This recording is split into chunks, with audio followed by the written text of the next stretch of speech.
আসসালামু আলাইকুম। আমি হেয়ার স্টাইলিস্ট সাবিনা ইয়াসমিন। আজকে তোমাদের জন্য নিয়ে এসেছি এমন ছোট পাতলা চুলে তোমরা কিভাবে হেয়ার স্টাইল করবে। আর এমন আমাদের সবারই লম্বা লম্বা চুল থাকে ম্যাক্সিমাম পার্সনের, বাট কিছু কিছু ক্লায়েন্টের এমন ছোট চুল থাকে, কিন্তু তাদের রিকোয়ারমেন্ট থাকে যেন হেয়ার স্টাইলটাতে সুন্দর লাগে। তো আজকে তোমাদেরকে আমি দেখাবো যে কিভাবে ছোট্ট একটা হেয়ার স্টাইলে তোমরা ভালো একটা গুড লুকিং আনতে পারো, একদম কোনো রকম ঝামেলা ছাড়া। তো চলো শুরু করি আমাদের আজকের হেয়ার স্টাইল। তো দেখো আমার যে হেয়ার স্টাইলটা এখানে আছে, এই আপুটার হেয়ার স্টাইল একদম ছোট, অর্থাৎ ওনার হেয়ারগুলো ছোট, একেবারে ছোট। তো অনেক ক্লায়েন্ট থাকে, ম্যাক্সিমাম ক্লায়েন্টের হেয়ারই অনেক বড় থাকে, বাট এইরকম যাদের ছোট হেয়ার থাকে তাদের হেয়ার স্টাইল করাটা খুবই টাফ। তাও আবার যদি ভলিউম এত কম থাকে তখন তো আরও বেশি টাফ হয়ে যায়। তো সেই জন্য আজকে আমি তোমাদেরকে এই ভিডিওটা জাস্ট শেয়ার করব যে তোমরা কিভাবে এরকম হালকা ভলিউম হেয়ারে ভালো সুন্দর একটা হেয়ার স্টাইল ইজিভাবে কম সময়ে করতে পারো। তো দেখো আমি ইয়ার টু ইয়ার সেকশন করে নিয়েছি, অর্থাৎ 2 থেকে 02 পর্যন্ত, আমি 3 থেকে 02 পর্যন্ত আমি সেশন করে নিয়েছি। হ্যাঁ, আর আমাদের প্রত্যেকটা সেশন আমি কিভাবে করছি সেটা তোমরা একটু খেয়াল করো, খেয়াল করলেই তোমরা বুঝতে পারবে।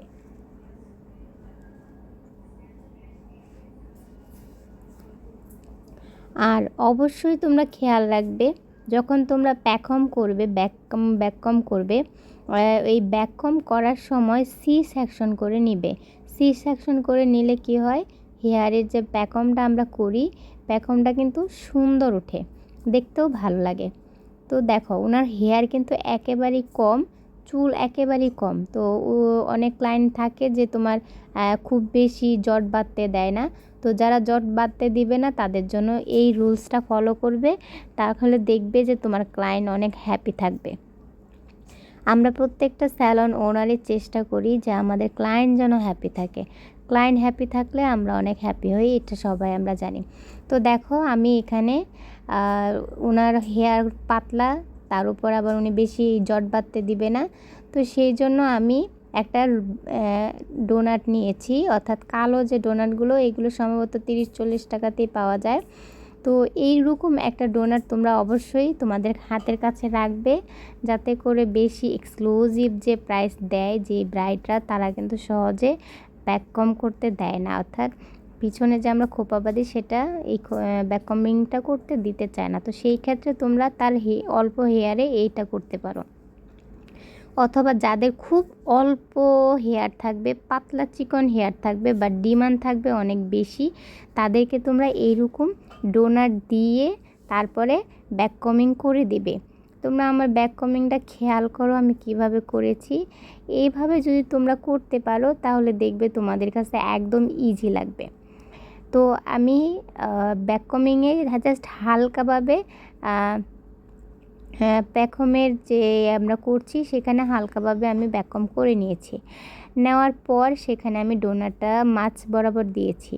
মাঝ বরাবর দেওয়ার পর ডোনাটটাকে আমি হালকা চুল নিয়ে সামনে একটা সেশন রেখেছিলাম, সেই সেশনটা দিয়ে আমি ক্লিপ দিয়ে এখানে সেটিং করে দেব। এখানে সেটিং করে দিয়ে দেওয়ার পর দেখো আমার ব্যাককমটা কত সুন্দর লাগছে, এখানে কিন্তু বোঝাই যাচ্ছে না। আমার যেহেতু ওনার মাথাটা ওনার এই তুলনায় ছোট ছিল, তাই আমি ব্যাককমটা ছোট নিয়েছি। যদি তোমার কাছে মনে হয় যে আরেকটু ব্যাককম নেওয়া প্রয়োজন, তো তোমরা আরেকটু ডোনারটা বড় নেবে। তো দেখো সবসময় আমি বলি ফাইনাল লেয়ারটা দেওয়ার জন্য আলাদা করে একটা লেয়ার রাখবে। কখনো এক লেয়ারে তোমরা ব্যাককমিং কমপ্লিট করবে না, তাহলে ফিনিশিং সুন্দর আসবে না। ফাইনাল ব্যাককমিং করার আগে তোমরা একটু লাইন রেখে দিবে, সেই লাইনটা যেন ফাইনাল ব্যাককমিং তৈরি করতে পারো। দেখো আমি ব্যাককমিং তৈরি করছি, একদম মাখনের মতো সুন্দর একটা ফিনিশিং আসছে। আর আমি সামনের হেয়ারটাকে একটু ব্যাককম করেছি কেন, যাতে আমার সামনে যখন আমি প্যাকমটা করছি সেই প্যাকমটা যাতে আরেকটু বাউন্স আসে, বাউন্সি হয়, অথবা আরেকটু ফোলা ফোলা ভাব আসে, সেই জন্য আমি সামনে ব্যাক কমিং করে নিয়েছি, যাতে করে আমার ব্যাক কমটা আরও লং লাগে, বড় দেখা যায়, সাউন্ড একটু বেশি বাউন্স থাকে। হ্যাঁ, তো দেখো এইভাবে তোমরা সুন্দরভাবে ভালো করে ক্রম করবে। আর ব্যাক কমিংয়ে যত ভালো ক্রম করবে অর্থাৎ আঁচড়াবে চিরুনি দিয়ে, ব্যাক কমিংয়ের ফিনিশিং কিন্তু তত ভালো হবে। আমি তোমাদেরকে এই কোর্সগুলো ভিডিও আকারে তৈরি করেছি যেন তোমরা বিভিন্ন টেকনিক শিখতে পারো। তোমরা যদি বিভিন্ন টেকনিকগুলো শিখতে পারো তাহলে দেখবে তোমাদের কাছে এই হেয়ার স্টাইলগুলো খুব একটা কঠিন মনেই হবে না, একদম ইজি মনে হবে। এই যে আমি একটা রোলস দেখালাম, এই একটা রোলস দিয়ে তোমরা আরও 5 থেকে 7টা হেয়ার স্টাইল কিন্তু তৈরি করতে পারবে। তবে দেখো আমি ইউ পিনগুলো কীভাবে লাগাচ্ছি। পিনগুলো বব পিন, আমি এখানে বব পিন ইউজ করেছি, যেটা আমরা সাজের সময় ইউজ করি অনেকেই, সেই কমন বব পিনগুলো ইউজ করেছি। তো আমি জাস্ট দুই পাশে দুটো ইউ পিন বব পিন দিয়ে তারপর হেয়ারের প্যাকমটাকে কমপ্লিট করেছি। তো দেখো আমার এই হলো আমার ব্যাক কম অথবা প্যাকম। হ্যাঁ, তো তোমরা চাইলে আরও ফোলাতে পারো, আরেকটু বাউন্স রাখতে পারো। তো যেহেতু আমি এটা ব্রাইডের মাথায় কিভাবে দিবে, কিভাবে সেট করবে সেই জন্য করেছি। দুই পাশে তোমরা চাইলে আরও বেশি লং বাড়াতে পারো, কিন্তু আমি বাড়াইনি, কারণ এখানে আমি দোপাট্টা পরাবো, যে দোপাট্টা পরিয়ে তোমাদেরকে দেখাবো যে ফিনিশিংটা কেমন আসে। যেহেতু দোপাট্টা পরাবো সেহেতু ব্যাক কমিং খুব বড় না করলেও সমস্যা নেই, যতটুকু আছে ততটুকুই এনাফ।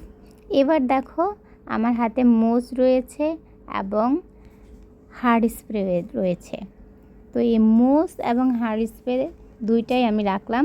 মোজ দিয়ে আমরা কাল করি, সবাই আমরা দেখি জানি, বাট কখনো আমরা কিন্তু হার্ড স্প্রে দিয়ে বা এমনি অন্যান্য স্প্রে দিয়ে কাল করা দেখাইনি। তো আজকে যে ভিডিওটা, এটা আমি তোমাদেরকে মোজ ছাড়া জাস্ট স্প্রে, যে কোনো স্প্রে ইউজ করে তুমি কিভাবে কাল করতে পারবে, আমি সেই টেকনিকটা শুধু এখানে দেখাচ্ছি। তো তোমরা শুধু টেকনিকগুলো খেয়াল করবে, আমি কিভাবে কি করছি, টেকনিকগুলো খেয়াল করলে দেখবে যে তোমাদের কাছে আরও ইজি মনে হবে। তো আমি মোস ইউজ করিনি আজকে, মোস না ইউজ করে আমি হার্ড স্প্রে অথবা জাস্ট স্প্রে, অথবা আমরা যারা চেরিস পাই, বাংলাদেশের চেরিসটা খুব ভালো থাকে, বেশি পাওয়া যায়, রিজনেবল প্রাইস, টাফটা একটু বেশি প্রাইস, বাট আমি টাফটা নিয়েছিলাম, আমার কাছে চেরিসটা ছিল না, তাই যাই হোক তোমাদের হাতের কাছে শাইনিং স্প্রে বাদে যে কোনো হার্ড স্প্রে থাকবে, সেই হার্ড স্প্রেটা ইউজ করে তোমরা এরকম আইকনিক মেশিন বা যে কোনো স্ট্রেট মেশিন দিয়ে কালগুলো করতে পারবে। তো তোমাদেরকে আমি এখানে একটা জিনিস খেয়াল করি, যে দেখো আমি ক্রিম্পিং মেশিনটা আয়রন মেশিনটা দিয়ে কিভাবে কালগুলো করছি সেটা তোমরা একটু খেয়াল করে দেখো। আমি কালটা মেশিনটা কিভাবে ধরছি, ধরে তারপরে তার বিপরীত পাশে হেয়ারটা নিয়ে তারপরে জাস্ট সফটভাবে টেনে নেব। সফটভাবে টানার পর আস্তে করে দেখো আমার কালটা হয়ে গেছে। তো আইকনিক মেশিন যে লাগবে তা না, তবে আইকনিকটা দিয়ে একটু ভালো হয়। অন্যান্য যে কোনো এই টাইপের আয়রন মেশিন দিয়ে তোমরা এই কালটা কমপ্লিট করতে পারবে। তো এখানে আমি বলবো তোমরা শুধু আমার হাতের দিকে খেয়াল রাখবে, আমি হাতটা কিভাবে ঘোরাচ্ছি, মেশিনটা কিভাবে ঘোরাচ্ছি, সেশনগুলো কিভাবে নিচ্ছি। আর হ্যাঁ, সেশন তুমি যখন আয়রন মেশিন দিয়ে কাল করবে তখন সেশন যত চিকন আর সুন্দর নিবে তত বেশি ভালো ফিনিশিং আসবে। একেবারে পাতলা না, আবার মিডিয়াম, একদম মিডিয়াম টাইপের সেশন নিবে, নিয়ে কাল করবে, দেখবে ফিনিশিংটা অনেক সুন্দর আসবে। আর এই হেয়ারে যদি আমি মুছ লাগিয়ে নিতাম কাল করার আগে, তাহলে দেখতে আরও শাইনিং আসতো। কিন্তু আমি আজকে মুছ ইউজ না করে শুধুমাত্র হেয়ার স্প্রে দিয়ে কিভাবে তোমরা এই কাল করতে পারো সেটা আমি তোমাদেরকে দেখাচ্ছি। আমার এখানে যারা কোর্স করে অনেকে আছে যারা প্রত্যন্ত গ্রাম অঞ্চল থেকে আসে, তো তাদের কাছে মোষ অনেক সময় হাতের কাছে নাও থাকতে পারে। তো সেই আপুদের জন্য মূলত আমাদের এই টেকনিকগুলো দেওয়া, যাতে করে আপনারা আপনাদের হাতের পাশে বিকল্প কোনো কিছু দিয়ে আপনাদের কার্ল বা লং লাস্টিং কার্ল কীভাবে করবেন সেটা দেখালাম। এখন আমি বলি, যদি আপনারা কোনো হেয়ার মোস ইউজ করেন তাহলে কার্ল লং লাস্টিং হয়, আর যদি মোস ইউজ না করে শুধু চুলটাকে কার্ল করেন তাহলে সেটা সর্বোচ্চ 10 থেকে 15 মিনিট পরে কিন্তু নষ্ট হয়ে যাওয়ার সম্ভাবনা থাকে, আর বাতাসে লাগলে তো আরও কম সময় যাবে। তো আপনারা কী করবেন, যদি হাতের কাছে মোস না থাকে তাহলে হার্ড স্প্রে যেটাই থাকবে সেটা আগে স্প্রে করে নেবেন।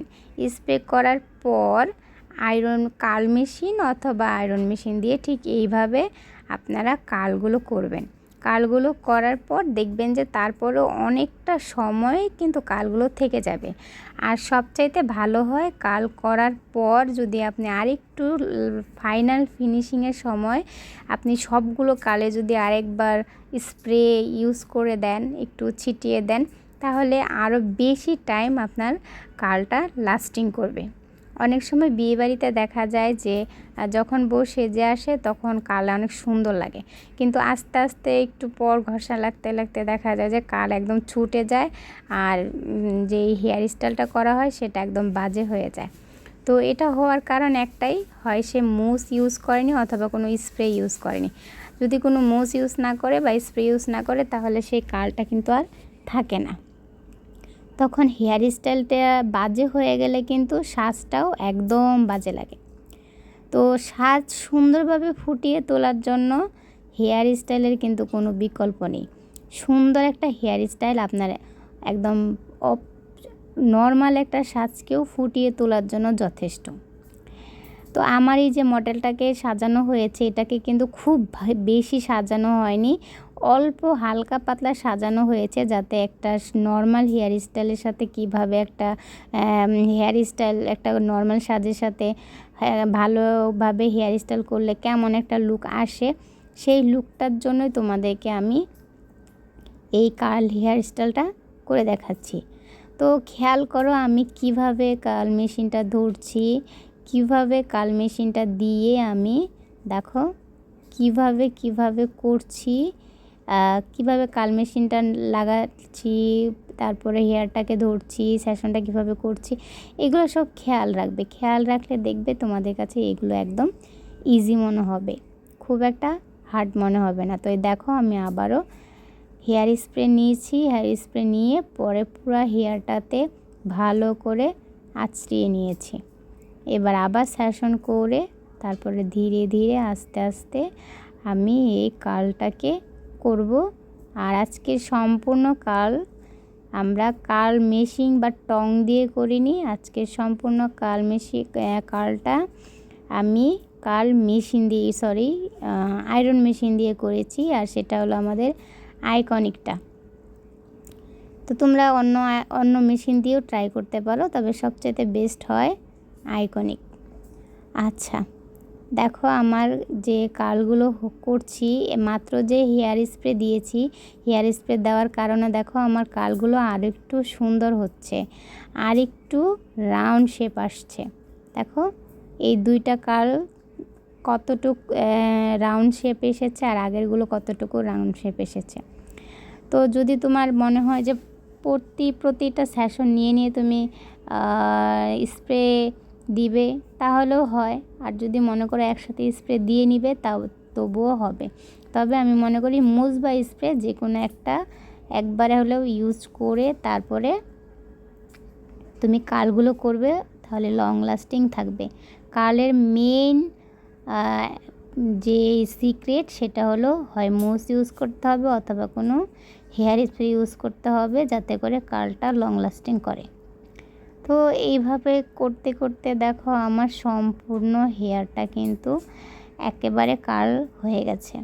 তো আমি ভিডিওগুলো চাইলেই স্ক্রল করতে পারতাম, অনেকটা কেটে কুটে তোমাদেরকে দেখাতে পারতাম, কিন্তু আমি কেটে দেখাইনি, কারণ অনেক আপুরাই আছেন যারা বুঝতে খুব অসুবিধা হয়, যেহেতু এটা হেয়ার স্টাইল, এটা খুব একটু হার্ড, হ্যাঁ মেকআপের চাইতে একটু হার্ড। যদি আপনি টেকনিকগুলো বুঝেন পারেন তাহলে আপনার জন্য একদম ইজি। আর যদি আপনি টেকনিকগুলো না পারেন না বুঝেন তাহলে দেখা যায় যে করা সম্ভব হয় না। যেমন আমরা আই মেকআপ করি, কয়েকটা কালার সম্পর্কে যদি আমাদের আইডিয়া থাকে তাহলে কিন্তু আমরা 4-5টা কালার দিয়ে অনেকগুলো আই লুক করতে পারি। আর যদি আপনার কালার সম্পর্কে কোনো ধারণাই না থাকে তাহলে কিন্তু আপনার দ্বারা আই মেকআপ করা সম্ভব না। ধরেন আপনি যদি না জানেন যে সবুজ আর লাল একসাথে অ্যাডজাস্ট করলে সেটা কালো হয়ে যায়, যদি এটা আপনার আইডিয়ায় না থাকে তাহলে আপনি কি করবেন, কোনো না কোনো কারণে যদি একসাথে অ্যাডজাস্ট করে ফেলেন দেখবেন যে কালো হয়ে গিয়েছে। কিন্তু যদি আপনার আইডিয়া থাকে তাহলে আপনি এই দুইটা রঙকে অ্যাভয়েড করবেন বা খুব সাবধানে ইউজ করবেন। তো হেয়ার স্টাইলগুলো আপু তেমনই, যে আপনি যদি হেয়ার স্টাইলের প্যাটার্নগুলো জানেন, টেকনিকগুলো জানেন, তাহলে আপনি অনেকগুলো হেয়ার স্টাইল একসাথে ক্রিয়েট করতে পারবেন। আর যদি না জানেন তাহলে দেখবেন যে আপনার জন্য হেয়ার স্টাইলটা খুবই কঠিন মনে হচ্ছে। তো আমি আপুদের জন্য খুব ইজিভাবে হেয়ার স্টাইলগুলো নিয়ে এসেছি যাতে করে আপনাদের কাছে আরও সহজ মনে হয়।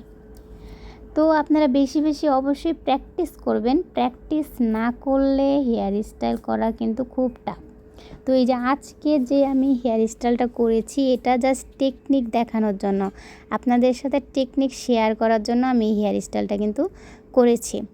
তো আমি কার্ল দিয়ে যদি করি বা আরও মুস ইউজ করে বা অন্যান্য স্প্রে ইউজ করে যদি করি আর একটু ভালো হতো, আরও সুন্দর হতো। কিন্তু আমি আপনাদেরকে জাস্ট টেকনিক শেখাবো বলেই আমি আপনাদের সাথে এই হেয়ার স্টাইলটা শেয়ার করেছি। যে আপনাদের কাছে আপনারা যদি এই যে এখন আমি যে কার্ল মেশিনটা দিয়ে করছি বা যেই হেয়ার স্টাইলটা করছি এতে আমি কয়েকটা টেকনিক দেখালাম আপনি কিভাবে প্যাখম না করে, মানে আপনি কিভাবে প্যাখম তৈরি করবেন, তাও আবার কোনো জট বাঁধা ছাড়া। আবার ছোট একটা হেয়ারে কিভাবে একটা গুড লুকিং আনতে পারবেন সেইটাও আমি আপনাদেরকে দেখালাম। আবার এখানে আপনি এক্সটেনশন কিভাবে ইউজ করবেন আমি সেটাও দেখাচ্ছি। দেখুন এক্সটেনশন, ওনার চুলটা আমার কালার করা ছিল তাই আমি একটু কালারফুল এক্সটেনশন দিয়েছি। দুইটা এক্সটেনশন একদম মাঝ বরাবর মেপে তারপর আমরা যে প্যাখমটা করেছি সেই প্যাখমের সাথে অ্যাডজাস্ট করে দিব। এখানে অ্যাডজাস্ট করার মানে কি, আমি তো আরও নিচেও অ্যাডজাস্ট করতে পারতাম কিন্তু এখানে করেছি কেন, আর সে যখন দোপাট্টা পরবে তখন দোপাট্টা যেন একদম নুয়ে না পড়ে, দোপাট্টা যেন এক্সটেনশনের উপরে একটু হলেও থাকে। যদি এক্সটেনশনের উপরে দোপাট্টাটা থাকে তাহলে কি হবে, হেয়ারটা বাউন্স লাগবে, একটু বেশি বড় দেখা যাবে, তার দোপাট্টাটা পিছন থেকে একটু শার্প লাগবে, সুন্দর লাগবে। তো এই জন্য কিন্তু আমি উপরে এক্সটেনশনটা অ্যাডজাস্ট করেছি। এবার দেখো আমি এখানে দুই পাশে যে আমরা কার্ল করেছিলাম সেই কার্লগুলো এক্সটেনশনের সাথে মিলিয়ে দিয়েছি। দেখো এখন বোঝা যায় না যে আসলে এক্সটেনশন কতটুক আর অরিজিনাল হেয়ার কতটুক। তো এবার দেখো আমি সামনে করছি, সামনে কিভাবে করছি খেয়াল করো। এখানে তোমরা চাইলে আমার এই রুলটা ফলো করতে পারো অথবা তোমরা টং মেশিন দিয়েও করতে পারো। তো যেহেতু আমি আয়রন মেশিন দিয়ে করছি সেই জন্য আমি সবগুলো আয়রন মেশিন দিয়েই তৈরি করছি। তারপর দেখো এখানে সেশনটা আমরা কিভাবে নিচ্ছি, একদম সোজা সেশন নিচ্ছি এখানে, হ্যাঁ সোজা সেশন নিচ্ছি। সোজা সেশন নিয়ে তারপরে আমরা এই প্যাখমটা সোজা সেশন নিয়ে আমরা এই হেয়ার স্টাইলটা কমপ্লিট করছি।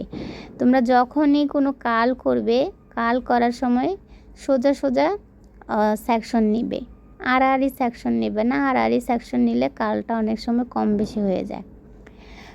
তো এইভাবে দেখো আমাদের পুরোটা হেয়ার স্টাইল কমপ্লিট করলাম সেম আইকনিকের মেশিন দিয়ে, কার্ল মেশিন দিয়ে, তাও আবার মুস ইউজ না করে অনলি নর্মাল হেয়ার স্প্রে দিয়ে।